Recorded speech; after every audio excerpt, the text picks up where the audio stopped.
किसी समय की बात है, किसी राजा ने पंडित जी को पूजा पाठ के लिए दरबार में बुलाया। पूजा के बाद राजा ने पंडित जी से 3 जटिल सवाल पूछे। 1, भगवान कैसे दिखते हैं? 2, भगवान कहाँ तक देख सकते हैं? 3, भगवान क्या करते हैं? पंडित जी थोड़े सोच में पड़ गए और बोले, महाराज, इन सवालों के उत्तर देने के लिए मुझे थोड़ा समय चाहिए। राजा ने उन्हें 1 महीने का समय दिया। पंडित जी घर लौट आए, लेकिन कई दिनों तक उत्तर नहीं सूझा। उनकी परेशानी देखकर उनका बेटा बोला, पिताजी, आप क्यों चिंतित हैं? पंडित जी ने उसे राजा के सवालों के बारे में बताया। बेटे ने आत्मविश्वास से कहा, पिताजी, आप चिंता न करें, मैं इन सवालों का उत्तर दूंगा। अगले दिन दोनों राजा के दरबार में पहुंचे। राजा ने पंडित जी से पूछा, पंडित जी, आपने मेरे सवालों के जवाब खोज लिए? पंडित जी ने कहा, महाराज, मेरे बेटे ने इन सवालों के उत्तर देने का जिम्मा लिया है।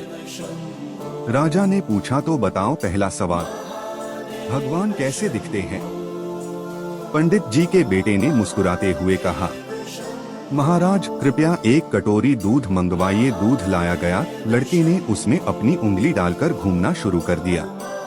राजा ने चौंक कर पूछा, यह क्या कर रहे हो?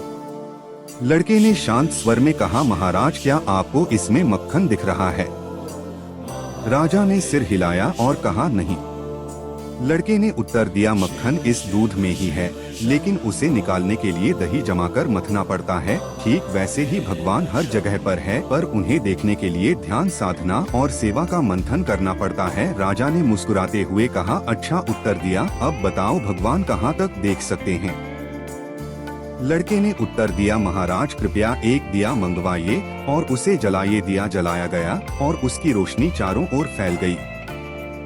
लड़के ने पूछा, इस दिए की रोशनी कहाँ तक जा रही है? राजा ने कहा, यह तो पूरे कमरे में फैल रही है। लड़के ने उत्तर दिया, ठीक वैसे ही भगवान की दृष्टि की कोई सीमा नहीं है।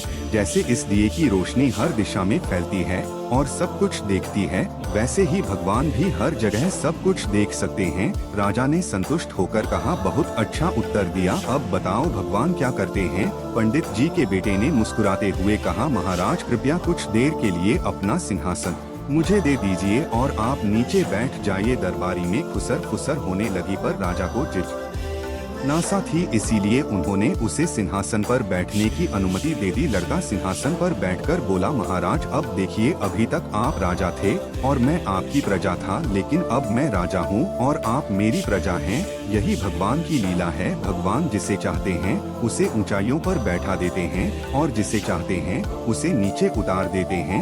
यही उनका काम है। राजा यह सुनकर चकित रह गया। उन्होंने पंडित जी और उनके बेटे की चतुराई की सराहना की और उन्हें ढेरों उपहार दिए। राजा ने कहा, आज तुमने मुझे भगवान की शक्ति, दृष्टि और कार्यों का गूढ़ रहस्य समझा दिया। इस घटना के बाद राजा ने विनम्रता और सेवा का भाव अपनाया, क्योंकि वह समझ गया था कि भगवान हर जगह है और हर रूप में विद्यमान है।